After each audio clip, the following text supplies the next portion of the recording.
ഞാൻ അഭിജിത്ത് മുഴക്കുന്നിലേക്ക് ഒന്ന് പോകുന്നു. അഭിജിത്ത്, നമ്മുടെ 2 എൻകൗണ്ടർ ചർച്ചകൾ തുടർച്ചയായി വന്ന ഷാനവാസ് എന്നൊരു പ്രദേശവാസി ഉണ്ടായിരുന്നു.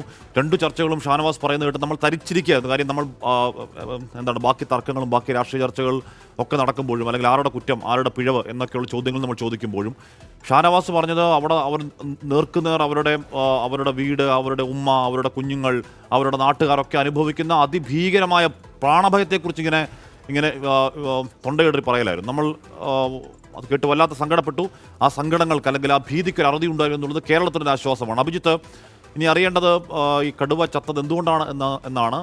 എന്തോ മുറിവൊക്കെ ഉണ്ടെന്ന് പറയുന്നു, ചില ഫ്രഷ് വൂൺസ് ഉണ്ടെന്ന് പറയുന്നുണ്ടായിരുന്നു ഡോക്ടർ അരുൺ സക്കറിയ. എപ്പോഴാണ് അതിൽ വ്യക്തത വരുന്നത്? വലിയ പ്രസക്തമൊന്നും അല്ല എങ്കിൽ കൂടിയും എപ്പോഴാണ് അതിലൊരു വ്യക്തത ഉണ്ടാവുക അഭിജിത്ത്?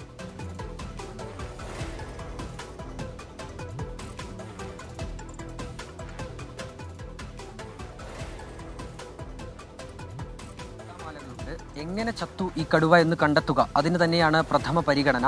അത് തന്നെയാണ് ഏറ്റവും പ്രധാനപ്പെട്ട കാര്യവും. 11 മണിയോടുകൂടി തന്നെ കടുവയുടെ പോസ്റ്റ്മോർട്ടം നടപടികൾ ആരംഭിക്കും എന്നാണ് നമ്മൾ മനസ്സിലാക്കുന്നത്. ഇവിടേക്ക് DFOയും CCFും അരുൺ സക്രി ഉൾപ്പെടെയുള്ളവർ ഇവിടേക്ക് എത്തിച്ചേർന്നിട്ടുണ്ട്. അതിനാൽ തന്നെ അല്പസമയത്തിനകം ഈ പോസ്റ്റ്മോർട്ടം നടപടികൾ ആരംഭിക്കുകയും ചെയ്യും. അതിനുശേഷമാണ് എങ്ങനെ ഈ കടുവ ചത്തു എന്നുള്ള കാര്യത്തിൽ ഒരു സ്ഥിരീകരണം ഉണ്ടാവുക. പ്രധാനപ്പെട്ട കാര്യം ഹാഷ്മി, ചത്തത് 7 വയസ്സ് പ്രായമുള്ള ഒരു പെൺകടുവയാണ്. ഈ ഒരു കാലഘട്ടം, ഈ ഒരു സമയം എന്നുള്ളത് കടുവകൾ ഇണചേരുന്ന ഒരു സമയമാണ്. ആ സമയത്ത് ആൺകടുവകൾ തമ്മിലുള്ള സംഘർഷം വനത്തിനകത്ത് പതിവാണ് എന്ന് ഈ വനം വകുപ്പ് ഉദ്യോഗസ്ഥരുമായി സംസാരിക്കുമ്പോൾ മനസ്സിലാകുന്നു. പക്ഷേ ഇവിടെ ഇപ്പോൾ പരിക്കു പറ്റിയിട്ടുള്ളത് പെൺകടുവയ്ക്കാണ്. എങ്ങനെയാണ് ആ രീതിയിൽ ഏതെങ്കിലും സംഘർഷത്തിന്റെ ഭാഗമായി കാടിനകത്ത് വെച്ച് തന്നെ മറ്റൊരു കടുവയാലുള്ള ആക്രമണത്താലാണോ ഈ ചത്ത കടുവയ്ക്ക് പരിക്കു പറ്റിയത്, അതാണോ ഈ മരണത്തിലേക്ക് നയിച്ചത് എന്നതടക്കമുള്ള കാര്യങ്ങളിൽ ഒരു വ്യക്തത വരേണ്ടതുണ്ട്. കടുവയുടെ ശരീരത്തിൽ മുറിപ്പാടുകളുണ്ട്. അതിൽ ചിലത് പഴക്കമേറിയ മുറിവുകളാണ്. ഒപ്പം പുതിയ ചില മുറിവുകൾ കൂടിയുണ്ട്. നമുക്ക് ആ കടുവയുടെ ദൃശ്യങ്ങൾ നോക്കുമ്പോൾ നമുക്ക് മനസ്സിലാക്കാൻ കഴിയും. ചോരപ്പാടുകളുണ്ട് അതിൻ്റെ ശരീരത്തിൽ. കഴുത്തിനോട് ചേർന്ന ഭാഗത്ത് ചില മുറിവുകളുണ്ട്. ആ മുറിവുകളോട് ചേർന്ന ചോരപ്പാടുകളുമുണ്ട്. അതിനാൽ തന്നെ 2 കടുവകൾ തമ്മിലുള്ള സംഘർഷത്തിന്റെ ഭാഗമായാണോ ഇതിന് പരിക്കു പറ്റിയത് എന്ന കാര്യത്തിൽ ഒരു അവ്യക്തതയുണ്ട്. അങ്ങനെയുള്ള ഒരു പ്രാഥമികമായ സംശയം നേരത്തെ തന്നെ ഈ വനം വകുപ്പ് ഉദ്യോഗസ്ഥർ പ്രകടമാക്കുകയും ചെയ്തതാണ്.